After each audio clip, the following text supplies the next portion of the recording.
Oh, Cinnamon, where you gonna run to? Cinnamon, where you gonna run to? Where you gonna run to? All on that day, will I run to the rock? My chosen designer from the 1944 to 1956 What Was Good Design exhibition is Russel Wright. Wright was a prolific industrial designer known for his unique and timeless dinnerware designs in the 60s. Wright was born in Lebanon, Ohio, April 3rd, 1904. Between that time and his death on December 21st, 1976, Wright had become a successful industrial designer and an American household name. Wright's talent was evident from an early age as he received art training under Frank Duveneck at the Cincinnati Academy of Art while still in high school.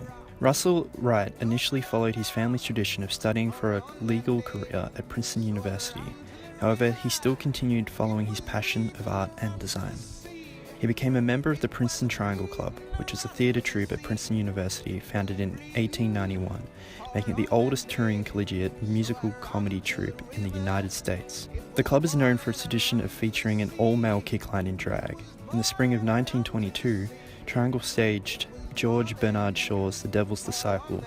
This production marked a milestone in the club's history, for its 3 female roles were actually played by women. Sets for this production were designed and painted by Russel Wright during his freshman year, marking one of the few times that a freshman was ever allowed to join the club. With the urging of his academic advisor at Princeton, Wright confirmed his conviction gained from the year before university whilst a student at the Art Students League of New York under Kenneth Hayes Miller and Boardman Robinson that his future was in the field of art. Wright left Princeton for the New York City theatre world, where he became a set designer for the notable theatrical and industrial designer Norman Bell Geddes. Wright's successful work in the theatre led to further work with George Cukor, Lee Simonson, Robert Edmund Jones, and Rube Mamoulian. During the year of 1927, Russel Wright met his soon-to-be wife, Mary Small Einstein, who influenced Wright to turn toward designing for a retail market. As a young artist with a career already gaining momentum, Mary decided to attend the Maverick Art Colony to study sculpture with Alexander Archipenko. There she was wooed by Russel Wright to assist with his Maverick Theatre, and within a few short months they married. From 1929 to 1936, Wright designed a multitude of things from a piano, accordion, and several radios for Wurlitzer to his modern living line of furniture. However, it wasn't until 1939 Wright launched his famous American Modern Ceramic Dinnerware collection.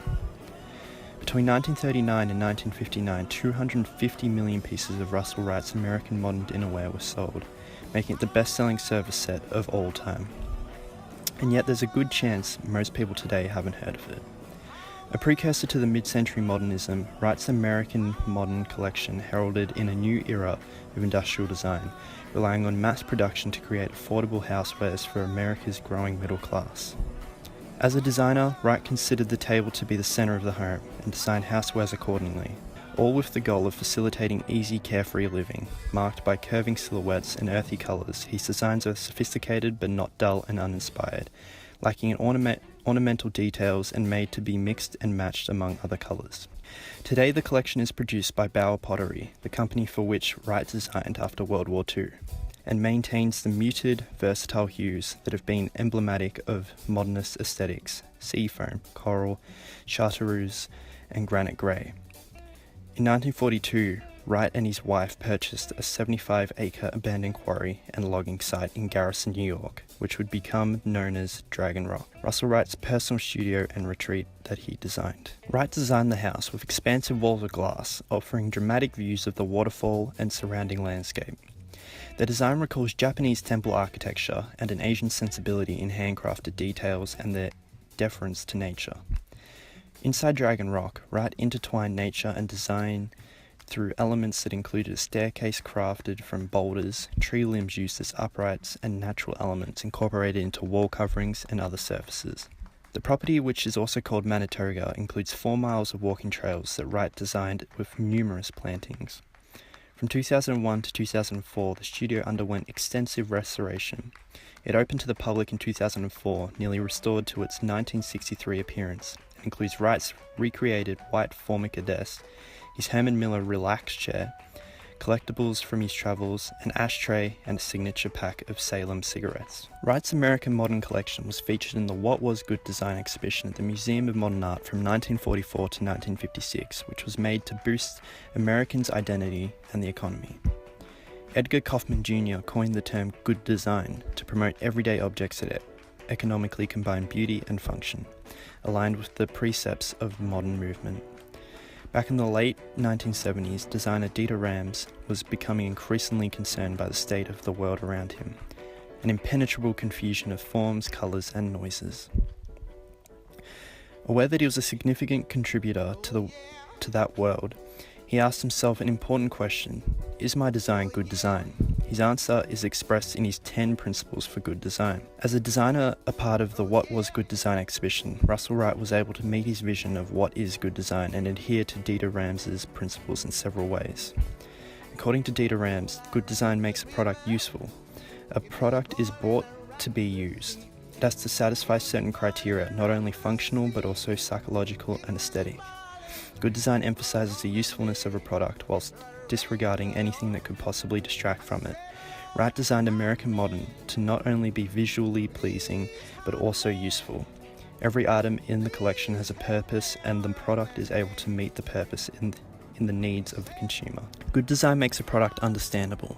It clarifies the product structure. Better still, it can make the product talk. At best, it is self-explanatory.